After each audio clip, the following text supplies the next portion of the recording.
Night duty കഴിഞ്ഞ് ഇറങ്ങിയായിരുന്നു. അപ്പോഴാണ് ആലോചിച്ച് ബ്രേക്ക്ഫാസ്റ്റിന് നിന്ന് എന്ത് കഴിക്കും. പുറത്താണെങ്കിൽ നല്ല മൂടിയ ഒരു ക്ലൈമറ്റും പ്രത്യേകിച്ച് കാര്യമായിട്ടൊന്നും ഉണ്ടാക്കാനുള്ളൊരു മൂഡും ഇല്ല. അതുകൊണ്ട് എങ്ങനെയും പോയി കിടന്ന് ഉറങ്ങിയാൽ മതി. അപ്പോഴാണ് എളുപ്പത്തിൽ എന്തെങ്കിലും ഒന്നും ഉണ്ടാക്കാമെന്ന് വെച്ചത്. ഇതൊക്കെയാണ് നമ്മുടെ ഇൻഗ്രീഡിയൻസ്. പിന്നെ നമുക്ക് മുട്ട വേണം, അതാണ് മെയിൻ.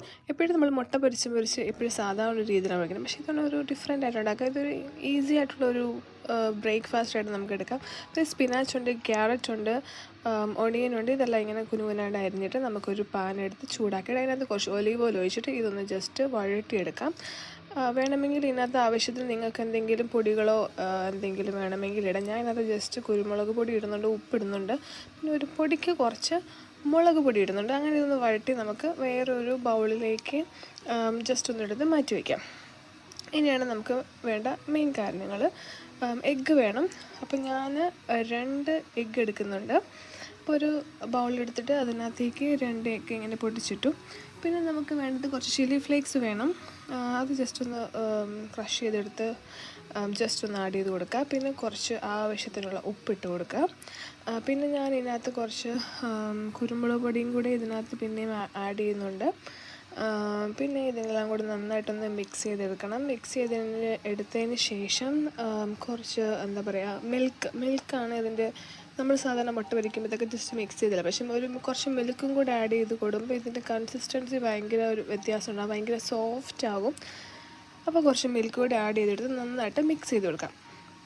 മിക്സ് ചെയ്ത് കൊടുത്തതിന് ശേഷം നമ്മൾ നേരത്തെ ഗ്രേവി പോലെ ഉണ്ടാക്കിയ ആ സെയിം പാൻ തന്നെ നമ്മൾ യൂസ് ചെയ്യുന്നത്.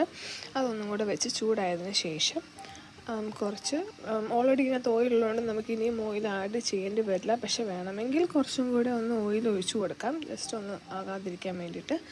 കുറച്ച് ഒലിവ് ഓയിൽ തന്നെയാണ് ഞാൻ പിന്നെ എടുത്തിരിക്കുന്നത്. അപ്പോൾ ഒലിവ് ഓയിൽ ഒന്ന് ഒഴിച്ചു കൊടുത്ത് കുറച്ചൊന്ന് ചൂടായി വരുമ്പോഴത്തേക്കും നമ്മൾ മിക്സ് ചെയ്ത് വെച്ച എഗ്ഗ് അതിനകത്തേക്കിട്ടൊന്ന് ഒഴിച്ച് നല്ല വട്ടമായിട്ട് ചുറ്റിയെടുത്ത് വയ്ക്കാം. എന്നിട്ട് തീ ഒന്ന് ലോ ഫ്ലെയിമിൽ വയ്ക്കാം, നന്നായിട്ട് വെന്ത് വരാനായിട്ട്. അതിൻ്റെ പുറമേ കൂടെ നമ്മൾ നേരത്തെ കുക്ക് ചെയ്ത് വെച്ചിരിക്കുന്ന ആ വെജിറ്റബിൾസ് എല്ലാം കൂടെ ജസ്റ്റ് ഒന്ന് ഫില്ല് ചെയ്ത് വെച്ച് കൊടുക്കുക. എന്നിട്ട് അപ്പുറം ഇപ്പുറം മറിക്കുന്നില്ല, അതിന് പകരം ജസ്റ്റ് മുട്ട അങ്ങോട്ടും ഇങ്ങോട്ടും ഒന്ന് മടക്കി വെച്ചിട്ട് റാപ്പ് പോലെ ആക്കിയിട്ട് അങ്ങോട്ടും ഇങ്ങോട്ടും ഒന്ന് ഫ്ലിപ്പ് ചെയ്തിടുന്നുണ്ട്.